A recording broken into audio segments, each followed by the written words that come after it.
Chapter 6. The weight of mercy. The bunker's fluorescent lights cast a clinical glow over the cot where the injured woman lay, her breathing shallow but steady. Jenny Jacks knelt beside her, her hands moving with precision of a botanist turned healer. She applied a poultice of yarrow and calendula to the woman's gashed arm, the herb's earthy scent mingling with the bunker's metallic air. At 28, Jenny had spent years studying plants, not people, but the EMP had rewritten her role. The homestead's 100 acres, its fields, orchards, and stream were her domain, but this underground fortress, packed with supplies and secrets, was now her operating room. Grandma Jack stood at the foot of the cot, her silver hair pulled back, her nurse's eyes assessing. "She's stable for now," Grandma said, her voice calm but tired. "Infection's a risk. We'll need to watch her round the clock." Jenny nodded, tying off a bandage. The woman, young, maybe 18, with matted blonde hair and bruises like a map of pain, hadn't spoken since whispering about Carter's trafficking ring. Her words, girls, in the warehouses, haunted Jenny, a reminder of the world collapsing beyond their barricades.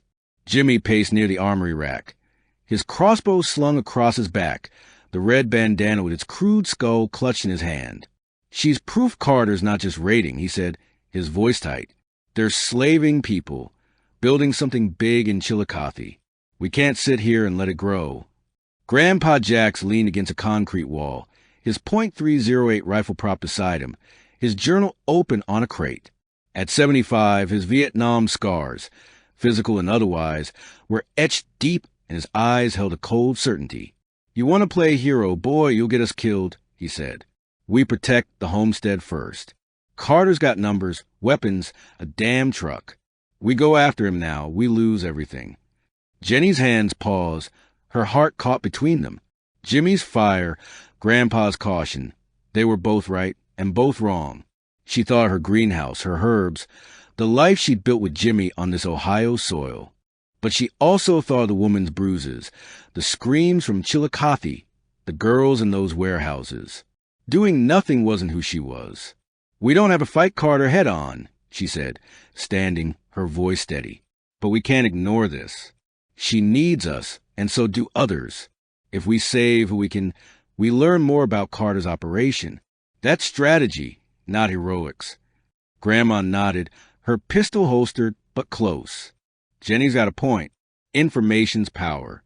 This girl might know names, places, weaknesses, but she's no use if she doesn't wake up." Jimmy stopped pacing, his eyes meeting Jenny's. "You think she'll pull through?" "She's strong," Jenny said, brushing a strand of the woman's hair from her face. "But she's been through hell. We need time." "Time's what we don't have," Grandpa said, flipping his journal shut. "Carter's licking his wounds, but he'll hit us soon. That scout Jimmy dropped last night, that's blood in the water." The bunker fell silent, the hum of the hydropower turbine a faint pulse. Jenny's gaze drifted to the shelves, cans of beans, jars of preserves, crates of ammo. 30 years of prepping had given them this edge, but it wasn't enough. Carter's gang, with their shielded truck and red bandanas, was a storm gathering strength. A crackle from the walkie-talkie broke the tension. Grandma grabbed it, her voice sharp. "Go ahead. Over." Grandpa's voice came through, gruff and urgent. "It's me. I'm on the East Watch. Got movement, 2 men, red bandanas, scoping the fence from the woods.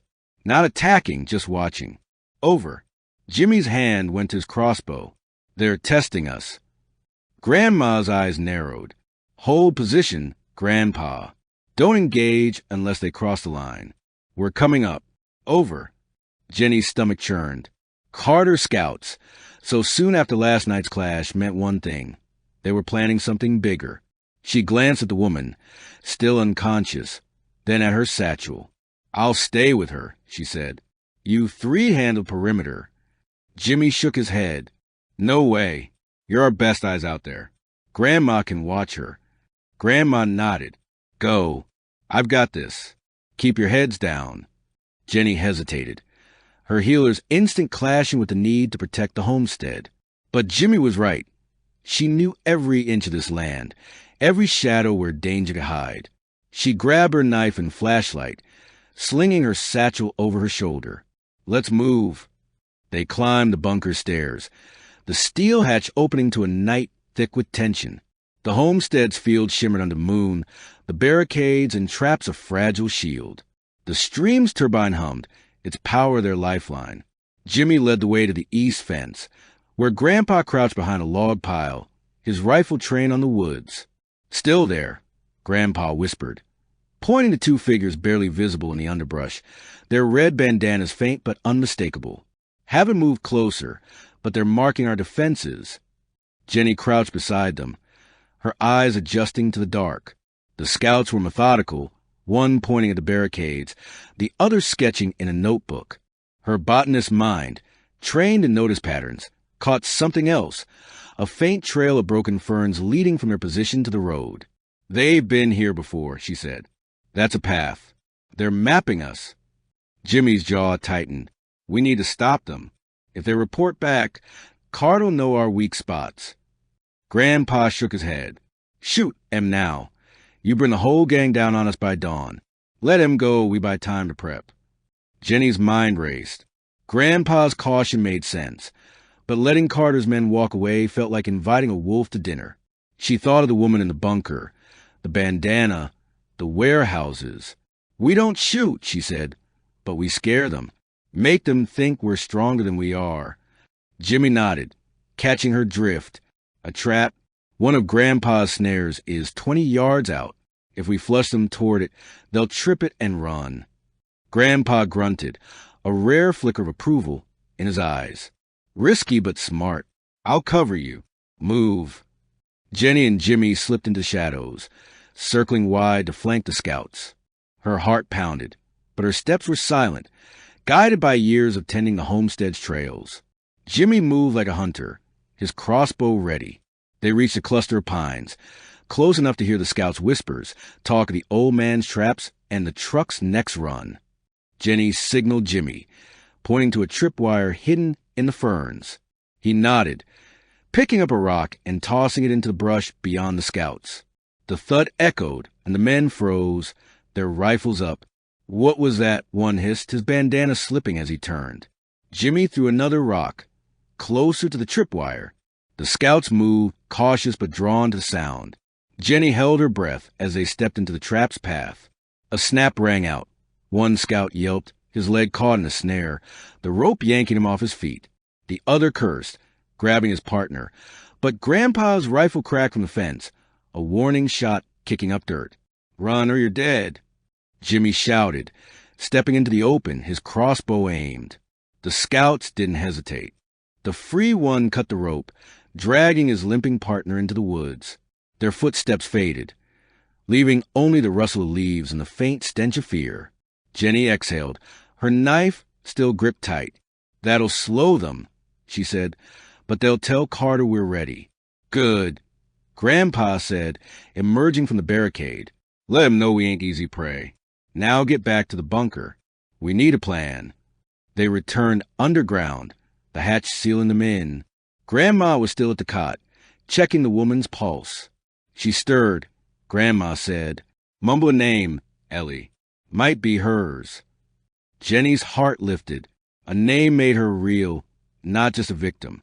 "Ellie," she repeated, adjusting the poultice. "We'll save you, Ellie."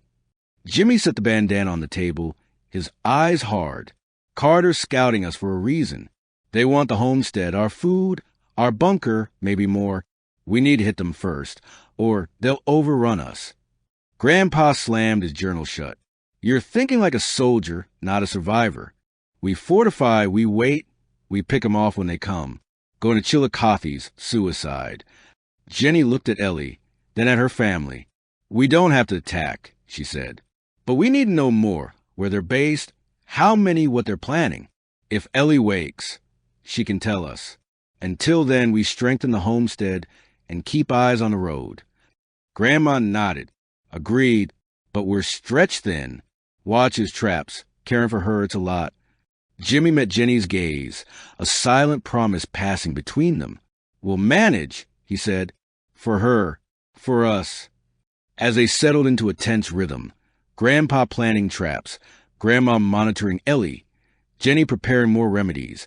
A faint hum broke the bunker's silence.